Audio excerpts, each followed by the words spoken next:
ഭാരതാംബ ചിത്ര വിവാദത്തിന് പിന്നാലെ നിലപാട് കടുപ്പിച്ച് രാജ്ഭവൻ. ഭാരതാംബയുടെ ചിത്രം മാറ്റാൻ സാധിക്കില്ലെന്നും എല്ലാ ഉദ്ഘാടനത്തിനും ആ ചിത്രം അവിടെ തന്നെ ഉണ്ടാകുമെന്നുമാണ് രാജ്ഭവൻ നിലപാട്. ചിത്രത്തിന് മുന്നിൽ വിളക്ക് വെക്കുമെന്നും വ്യക്തമാക്കി. വിദ്യാഭ്യാസ മന്ത്രി വി ശിവൻകുട്ടിക്ക് നേരെ കരിങ്കൊടി പ്രതിഷേധവുമായി ABVP. PM ശ്രീ പദ്ധതിയിൽ ഒപ്പുവെക്കാത്തതിൽ പ്രതിഷേധിച്ചാണ് പ്രവർത്തകർ മന്ത്രിക്ക് നേരെ കരിങ്കൊടി കാട്ടിയത്. തിരുവനന്തപുരത്ത് മന്ത്രിയുടെ വാഹനത്തിന് മുന്നിലേക്ക് ചാടി വീണാണ് ABVP പ്രവർത്തകർ കരിങ്കൊടി കാണിച്ചത്.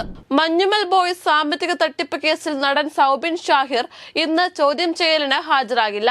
സൗബിന്റെ മുൻകൂർ ജാമ്യാപേക്ഷയിൽ ഹൈക്കോടതി സമയം നീട്ടി നൽകി.